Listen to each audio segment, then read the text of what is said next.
Copa আমেরিকাকে সামনে রেখে আর্জেন্টিনার 10 জন ফিউচার খেলোয়াড়ের নাম বলবো আপনাদের, যারা আগামীতে নেতৃত্ব দেবে বিশ্ব ফুটবলকে, যাদের পেছনে এখনই লাইন ধরে দাঁড়িয়ে আছে সারা বিশ্বের সকল নামি দামি ক্লাব। ব্ল্যাঙ্ক চেক বলুন আর টাকার বস্তা বলুন, দুইটা হাতে নিয়ে ওই অপেক্ষা করছে তারা এইসব তারকাদের দলে ফেরানোর। তাহলে চলুন দেরি না করে জেনে নেই আর্জেন্টিনার ভবিষ্যতের 10 মহাতারকার নাম। প্রথমেই বলতে হয় ক্লডিও এচেভেরির কথা। তাকে অবশ্য আর নতুন করে পরিচয় করিয়ে দেওয়ার কিছু নেই। তার স্কিল দেখে মুগ্ধ হয়ে ফুটবল বিশ্বের সেরা কোচ পেপ গার্দিওলা তাকে কিনে নিয়েছেন।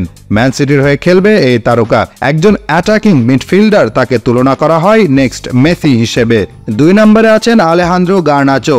এচেভেরিকে মেসি বলা হলেও গার্নাচোকে আর্জেন্টিনার রোনালদো বলা হয়। প্লেয়িং স্টাইল, সেলিব্রেশন সব রোনালদোর মতো। বর্তমানে ম্যানচেস্টার ইউনাইটেডে খেলছেন এই তারকা। 3 নম্বরে আছেন রিয়াল মাদ্রিদের হয়ে এই সিজনে চ্যাম্পিয়ন্স লিগ জেতা তারকা নিকো পাজ। ডি মারিয়া পরবর্তী সময় থেকে বর্তমানে রিয়াল মাদ্রিদে খেলা একমাত্র আর্জেন্টাইন খেলোয়াড় এই নিকো। তার খেলার ধরন অসাধারণ। রিয়ালের বি টিমে 10 নম্বর জার্সিতে খেলেন। মূল টিমে এখনো ভালো করে সুযোগ পাননি, তবে ফিউচারে মদ্রিচ এর বেস্ট রিপ্লেসমেন্ট হবে এই তারকা, এমনটাই আশা করেন মাদ্রিদ ভক্তরা। পাশাপাশি আর্জেন্টিনার নেক্সট নাম্বার 10 হিসেবেও তাকে বিবেচনা করা হচ্ছে।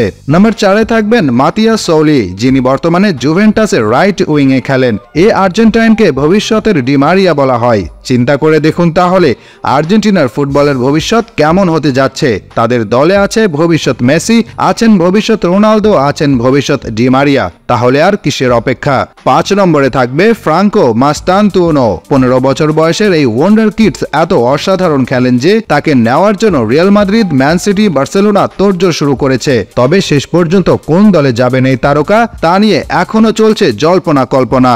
6 নম্বরে আছেন ফ্রান্সিসকো বারিডো, যার বয়সও মাত্র 15 বছর। কিন্তু 15 বছর হলেও ইতিমধ্যে তিনি বেশ সুনাম কুড়িয়েছেন তার স্কিল আর দক্ষতার মাধ্যমে। এই প্লেয়ার একজন লেফট উইঙ্গার। তার অসাধারণ ড্রিবলিং আপনাকে মুগ্ধ করবে। বর্তমানে জুভেন্টাস তাকে সাইন করিয়েছে। মেসির সাথে তার অনেক মিল আছে ব্রাজিলিয়ান তারকা নেইমারের সাথেও। নেইমারের মতোই ড্রিবলিংয়ে তুখোড় এই তারকা।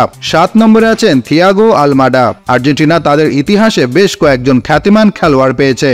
মেসি, ম্যারাডোনা, ডি মারিয়াদের মতোই অসাধারণ একজন ক্রিয়েটিভ মিডফিল্ডার এবং অ্যাটাকিং অপশন হিসেবে বিবেচনা করা হচ্ছে তাকে। নিঃসন্দেহে বিশ্বের যে কোনো বড় ক্লাবে খেলার যোগ্যতা রাখে সে। নাম্বার 8-এ আছেন থমাস পারমো। তার খেলা দেখলে আপনার কাছে মেসির ভাইবস আসবে। 9-এ থাকবেন লুকা রোমেরো। লা লিগায় 15 বছর বয়সে ডেবিউ হয়েছিল এই অ্যাটাকিং মিডফিল্ডারের। কতটা প্রতিভাবান হলে 15 বছর বয়সে ডেবিউ হওয়ার মতো একটা ঘটনা ঘটে, এই ব্যাপারে আশা করি আর নতুন করে কিছু বলার নেই।